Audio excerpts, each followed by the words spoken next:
What would you think if I told you that actually Bowser isn't the villain we all imagine he is, but rather a victim? What?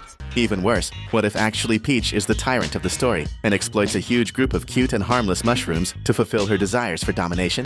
These are just a few of the dark and bizarre theories that you probably don't know yet about the world of Super Mario Bros. That we're going to tell you right now. So get ready because we're going to blow your mind. Abandoned. To kick off our list, let's talk about something that could make anyone's hair stand on end. What if little Peach, whom we saw in the first Mario movie, didn't get lost from her family like we imagined, but was actually purposely abandoned by them? Yeah, in the scene where we see the flashback of the Mushroom Princess finding the Toads, we see her going through a portal and being friendly, welcomed by the cute creatures that later became her subjects. To this day, there is no clarity on how that happened, but some fans of the franchise, upon seeing that scene, started imagining possibilities, and one that has been gaining a lot of strength, especially with the proximity of the Super Mario Galaxy movie release, is that Peach actually came from a broken home, and that her father and mother used some substances that aren't exactly legal, if you catch my drift. At a certain point, tired of the expenses that a small child brought them and needing money to buy the products they needed to maintain their habit, they came across a portal that gave access to another dimension. In that moment, they saw the perfect chance to get rid of the little girl who had become a financial burden to them, and without even thinking twice, they tricked her into entering there without even knowing what would be on the other side, only knowing that it was a forest full of mushrooms. Luckily, the little girl ended up landing in a kingdom that wasn't hostile at all. Can you imagine if a Tyrannosaurus or something like that lived there?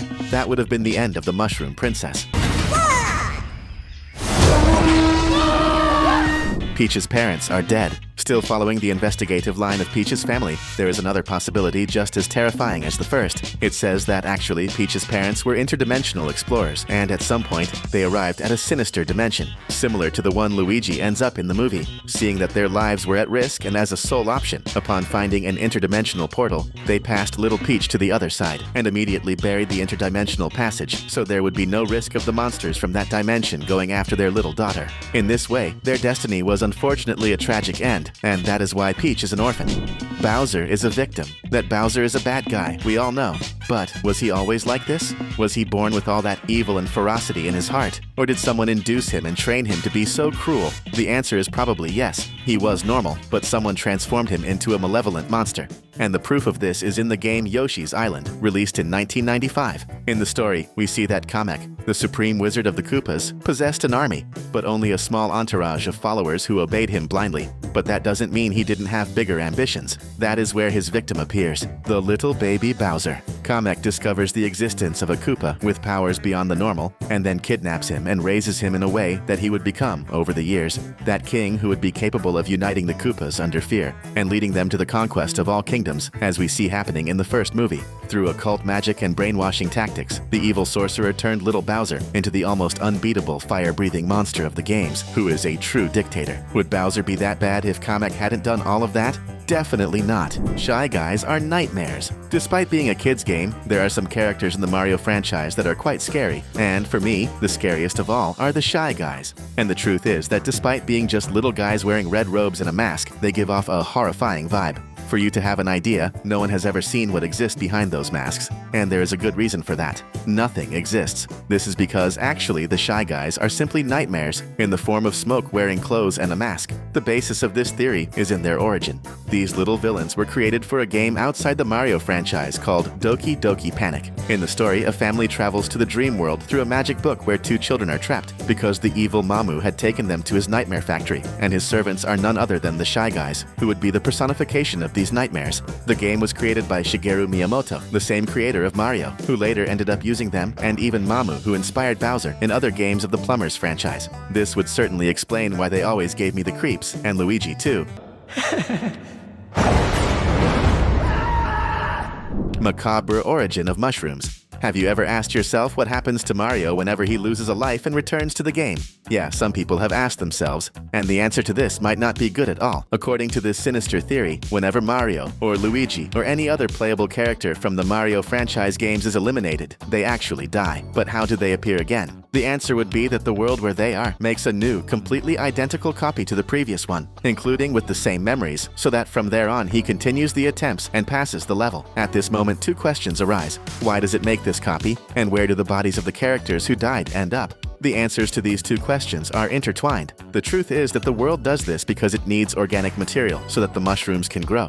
Don't get it. We'll explain better. Mushrooms are a type of fungus. Fungi need organic material, like decaying leaves, rotten wood, or dead animals to be born. And have you seen the size of the mushrooms in Princess Peach's kingdom? Yeah, they are huge, which indicates that they need a lot of organic material. And this material would be nothing more and nothing less than the bodies of the characters that are automatically transferred underground and are used as a vital source for the growth of those huge mushrooms. If this is true, I think Mario wasn't so wrong in not liking to eat mushrooms like that, especially those that Peach shoved in his mouth. Here's a little tip for you. Click the subscribe button down below. That way it'll be much harder for you to miss any of our upcoming videos. Villain Peach. Now let's talk about the theory that claims Peach is much more than just a pretty face capable of doing incredible acrobatics. Actually, she rules the Mushroom Kingdom with an iron fist, carrying out various evil deeds when no one is looking. The first basis of this theory is in the fact that in Mario's world, there are basically two types of mushroom beings, the Toads and the Goombas. However, why don't the Goombas live in the Mushroom Kingdom and instead serve Bowser? Simple. Peach kicked them out of there simply because they were too ugly. So the little brown mushrooms ended up being welcomed by Bowser and swelling the ranks of his army. Furthermore, the Toads are less intelligent and easier to control, serving Peach as loyal servants who never question her. Another point is in the games, where apparently Peach always lets herself get captured, just to have the pleasure of seeing Mario going through the greatest hardships to save her, when actually she herself could get out of there whenever she wanted. Since in the 2023 movie, we discovered that she is a ruthless warrior.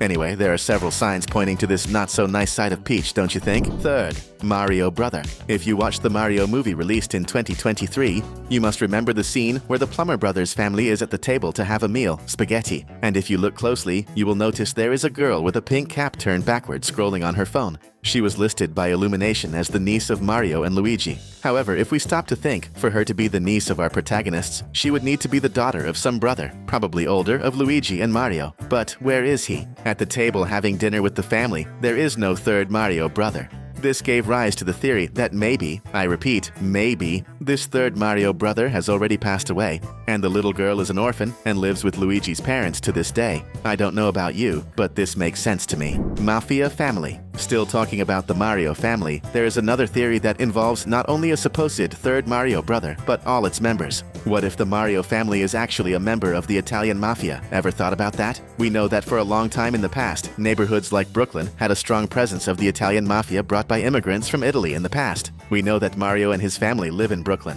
Furthermore, we don't know exactly what all the other family members who are at the dinner table work with. Some believe they operate a laundromat. However, for someone who wants to launder money from dirty mafia operations, a laundry business is quite adequate, don't you agree? Anyway, the truth is that we will never know what Mario and Luigi's parents and uncles work with. The fact is that our heroes are plumbers and serious workers, besides being heroes in their spare time. Bowser Jr.'s mom. One of the big surprises of the second movie is the appearance of Bowser's son, Jr. But if the big villain of the Mario franchise has a son, who the heck is his mother? This is a question that Nintendo never answered directly, and because of that, opened space for a series of bizarre theories about the subject, with the darkest of them being that, at some point, Bowser himself devoured Jr.'s mother in a fit of rage, leaving only him and his son to dominate all the kingdoms of the galaxy. In this way, we can say that, if this is true, Bowser Jr. would be a motherless orphan. Insane Wario. And to wrap up, let's address the theory that talks about the real situation of one of the most despised villains of the Mario Bros. Franchise, Wario. According to a Nintendo guide from the early 1990s, Wario was a childhood friend of Mario. However,